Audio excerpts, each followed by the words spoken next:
I was in 8th grade, the first time that I ever passed out.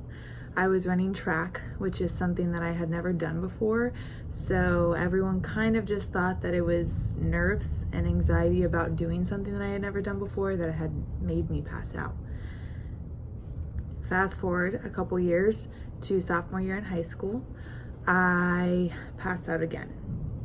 I had been out of the water as a swimmer.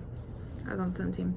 But I had been out of the water at this time for about 3 weeks because I got a concussion. And I came back into the pool. I did the whole return to play where I did only a few minutes the first couple days, and by the first full week back, so Friday, we were doing time trials, and that was my first full practice. I felt good the entire time, and we got out to do the time trials. I did the first one and everything was fine, and then I did the second one, and I felt this really weird tingling sensation, and it felt like my heart was beating out of my chest. I climbed out of the pool and I kind of just grabbed onto one of my teammates and I passed out. At that time, they thought that it was just dehydration. I had been out of the pool for a long time. I hadn't really done anything for those 3 weeks since I was concussed. And so they just thought, it's a hot day. You didn't drink enough, whatever. That following Wednesday, we had a swim meet, and I was in 3 events. The first 2 went totally fine, but after the second one, I was doing my cool down and I started to get that tingly sensation again.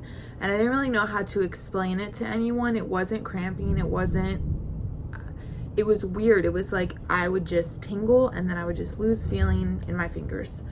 And so I laid down. My mom was at the meet. My teammates came over. They gave me this little like peanut butter power pack thing. I like chugged 3 Gatorades and I was good to go. I swam my final event, which was the 4x100 relay. I started to feel that tingling sensation, and I was just like, okay, just finish the 100, get done, and then it's over. So I did that. I finished. I got to the wall and I kind of just reached up and said, "Where's blank?" which is my coach's name. And they pulled me out of the water and I immediately collapsed. My mom was at that meet, like I said, so she came over. She's a nurse, and she said that was the first time that her nursing all went out the window, because all she could think of was that I was her baby and I was basically unresponsive. My eyes were in the back of my head. I guess they were picking up my arms and I was just like, they were dropping them on the floor. I wasn't responding to light in one of my eyes, and I had to be taken to the hospital. And that was the start of all of this. So when they took me to the hospital that first time, my heart rate was obviously elevated the entire ride there. We got to the hospital. I just said that it felt like my heart was beating out of my chest, that my chest was starting to hurt, and then I would pass out. So they did an EKG. They did, I think they did an echo. They did an x-ray of my chest. And then once they found out that I had a concussion a few weeks before that, they sent me to go get a CAT scan of my head. So my mom was freaking out because she was thinking, oh my God, something happened to her brain from the concussion, whatever. The CAT scan comes back and everything was fine with my head. So they, again, were kind of just thinking, okay, it might have just been dehydration, but it might have also been her heart, because I said that it felt like my heart was beating out of my chest. So they sent me to a cardiologist. When I went to the cardiologist, he was an adult cardiologist, and he put me on an event monitor for a whole month. So for 30 days, I had to wear these 2 electrodes 24/7 other than showering. I had to sleep with them on and everything. And if I ever felt any sort of symptoms, so if I felt like my heart was beating out of my chest, if I felt like my hands were cramping or anything along those lines, I would press a button and I would mark down like what activity I was doing basically, and it would alert the people that were monitoring it. And it basically just gave a month-long EKG. There was also times that it would basically like spark itself. I think that it's just randomly, just so they can see like randomly, like throughout the day, normally like what my heart is doing without me feeling anything. So while I was on the event monitor, I passed out 2 times. So after a month, we go back, we see that cardiologist, and he comes back with the EKG, and he said that my heart rate was getting close to 200 sometimes. He said the 2 times that I pressed it when I had passed out, it was definitely over 150. I think it was like 170 or something. And at those times I was doing nothing. So there was other times though that it sparked itself basically, and my heart rate was getting, I think the highest was like 186. And so he automatically said that something is wrong with the electrophysiology of my heart. But since I was a kid at the time, he had to send me to a pediatric electrophysiologist. So his guess was that I had a birth defect. So at that time, he told me no swimming, no exercise, no flying on planes, no basically anything, because he thought that I had a birth defect. So then we go to an electrophysiologist, a pediatric electrophysiologist, and he says, based off of what he saw, he did his own tests. He did more EKGs. I think at this time I had like 9 EKGs. So he did his own EKGs. He did his own echo, which is an ultrasound of your heart. And he said that he didn't see anything wrong, basically like looking at it. He also explained that since the cardiologist that I went to first was just a basic adult cardiologist, he would be more used to seeing, or more accustomed to seeing people of older age, where if their heart rate is going above 125, it's an alarm, basically. But he was telling us that since I was still a kid or a teenager, that it's not as indicative of a problem that my heart rate was going up that high, because I was young, and so my heart's different than someone that's older. So he said that his guess, based on every test being basically ruled out, was that I had vasovagal. My vagus nerve wouldn't communicate between my head, my brain, and my heart in stressful situations. It would make my blood pressure drop, my heart rate drop, which would make me drop. And then by the time that everyone got to me and were taking my heart rate and everything and checking all my vitals, that my body was already trying to catch up at that time. So that's why it was so high. That was his diagnosis.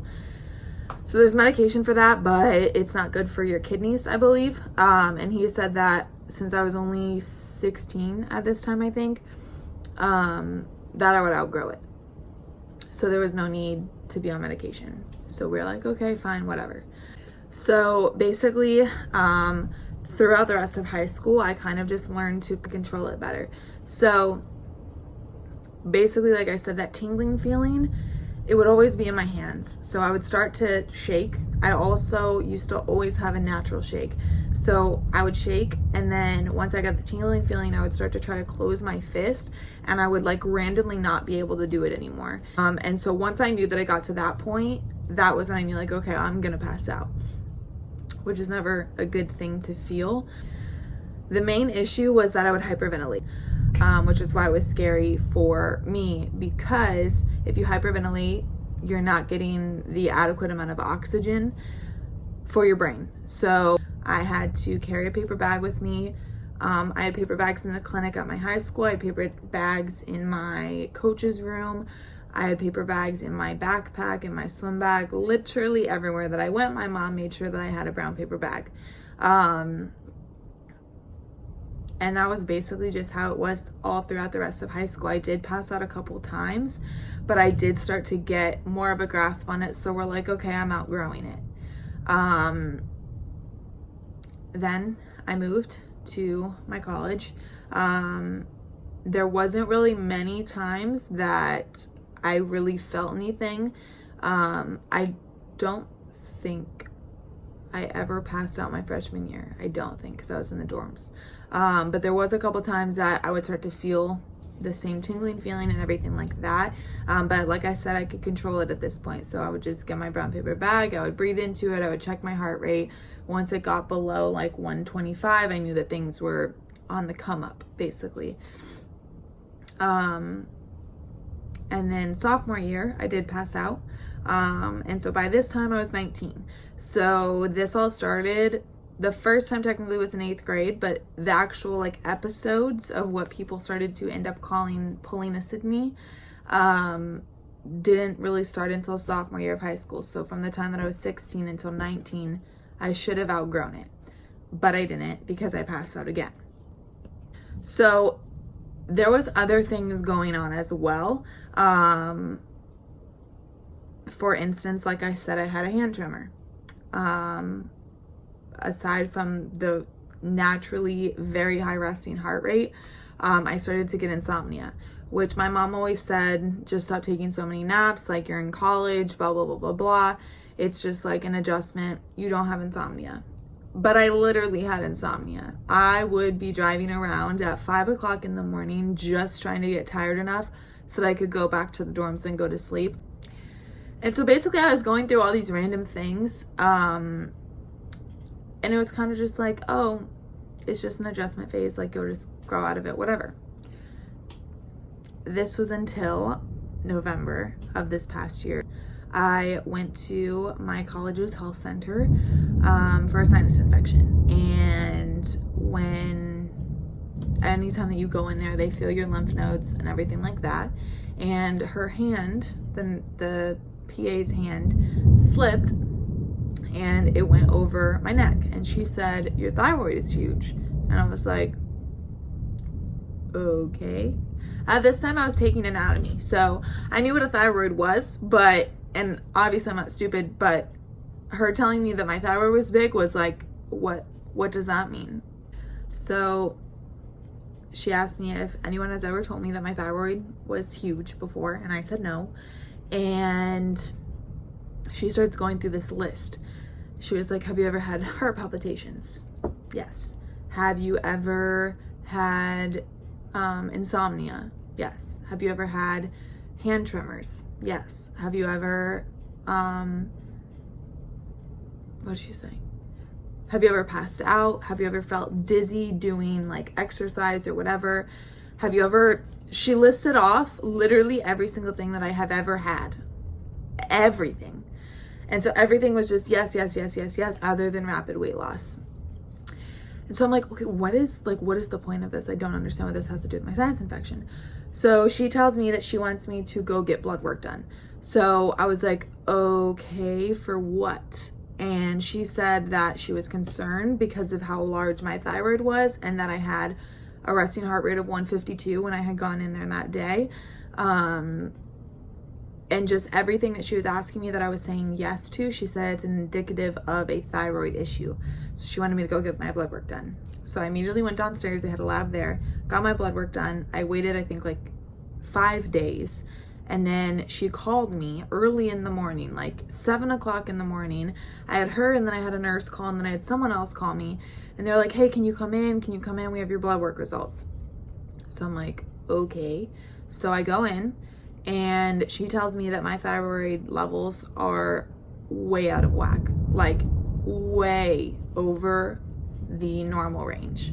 And so basically she said that based off of my blood work, I had hyperthyroidism, but because of its size, she didn't know if it was just that I had a large thyroid that was overactive or if there was something else. And basically she said that I would have to go get an ultrasound. So I did that.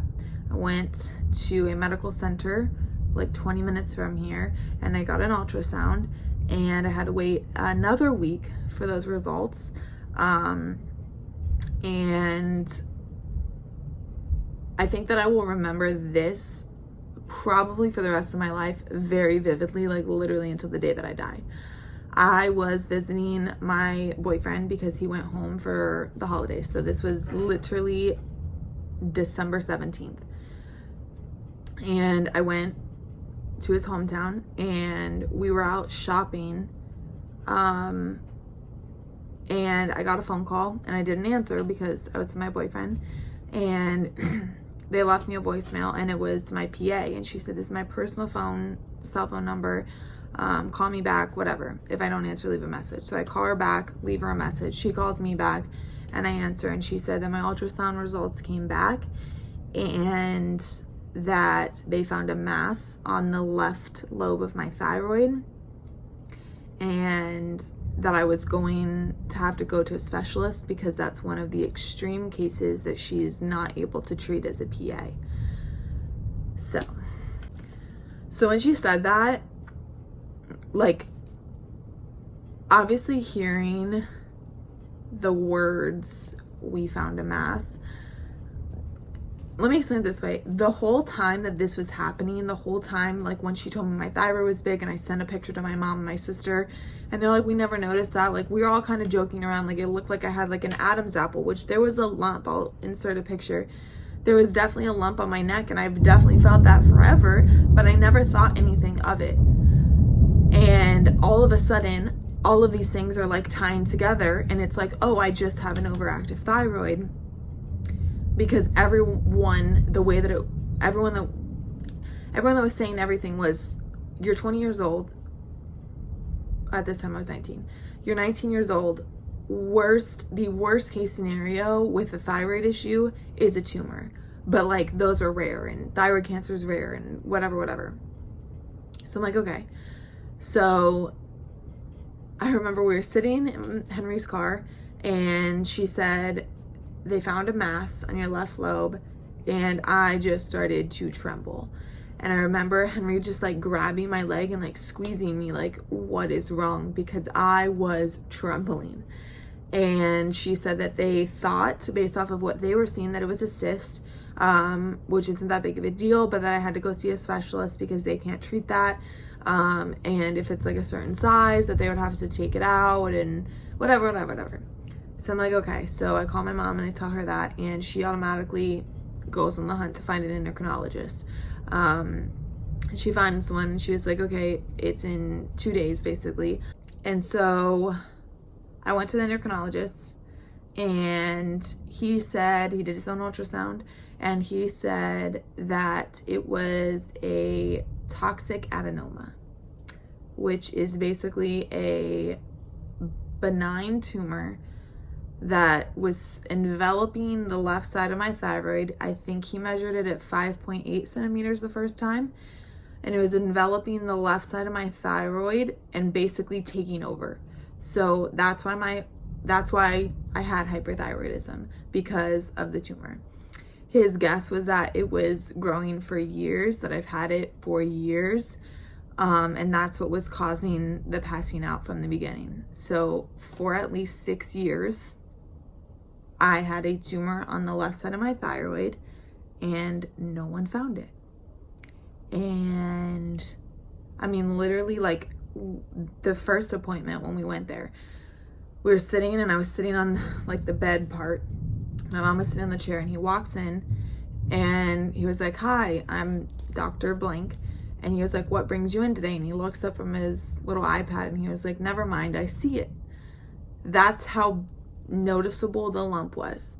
And everyone was shocked that no one thought of this, found this, realized that it all tied together, everything that I had for all these years, until the PA at my university's health clinic, literally. Basically, he told me that I would have to go on methimazole, which is a medication for hyperthyroidism, so it slows your thyroid down. So basically, his explanation, what was going on was, the tumor was enveloping the left side, so it basically took over full function. So it was making my thyroid produce way too much thyroid hormone. And because of its size and basically like its strength, the right side of my thyroid was just like inactive because it took over. So that's what was causing the tremors. That's what was causing the insomnia. That's what was causing the high heart rate, the passing out, the random little like tremors and everything. All of that was caused by my lovely tumor. So his guess was that it was benign based off of its size.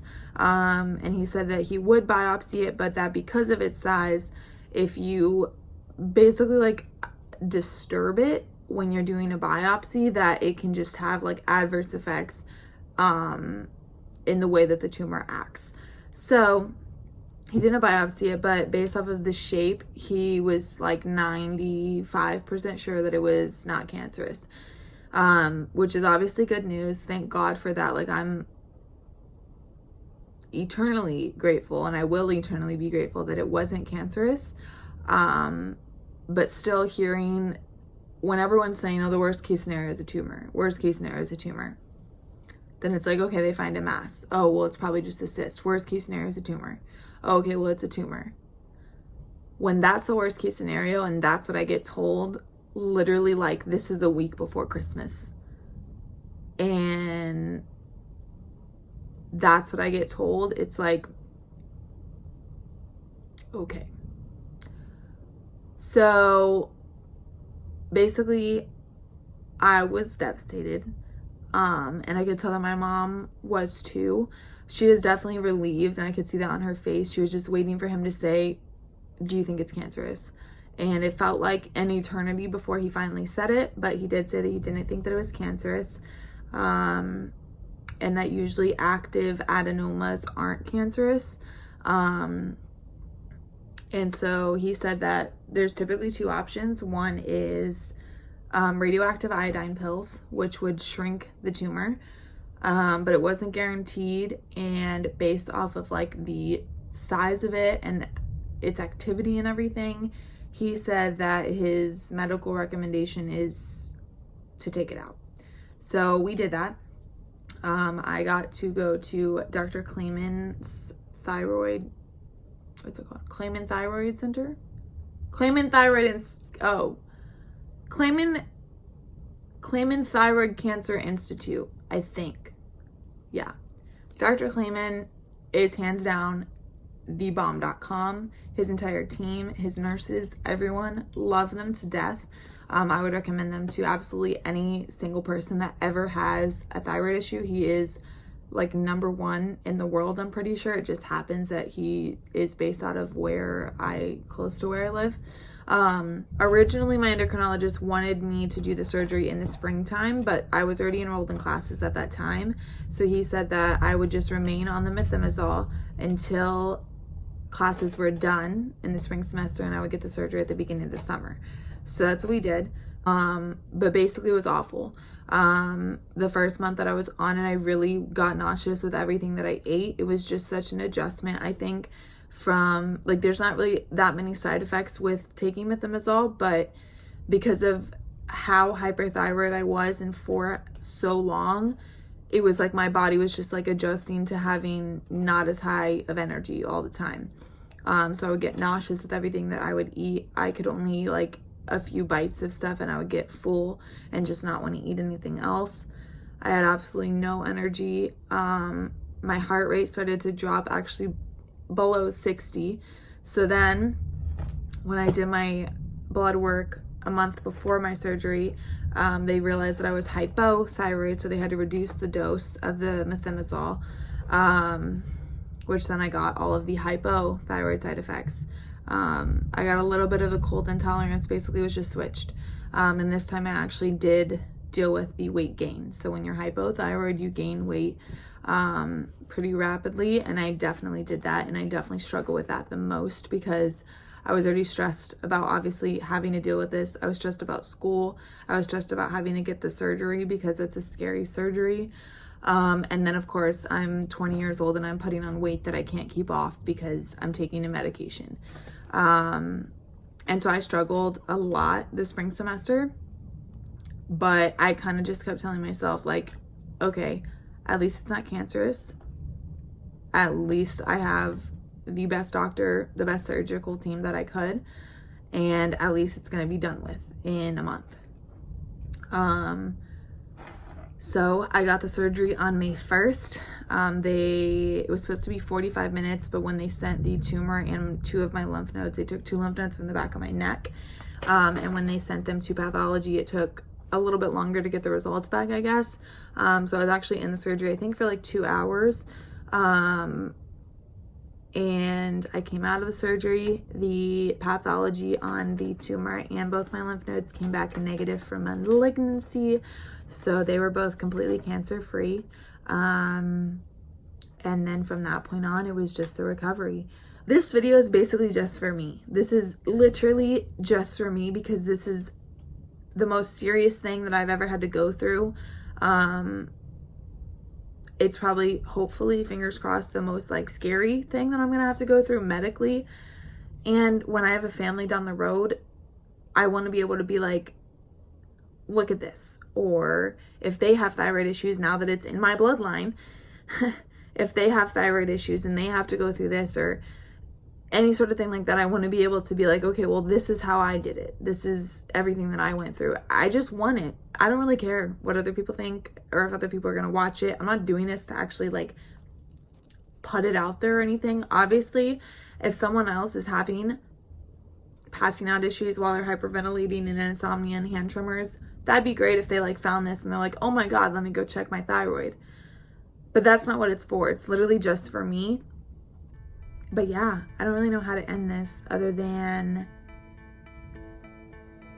as scary and as stressful and as scary squared this whole situation was.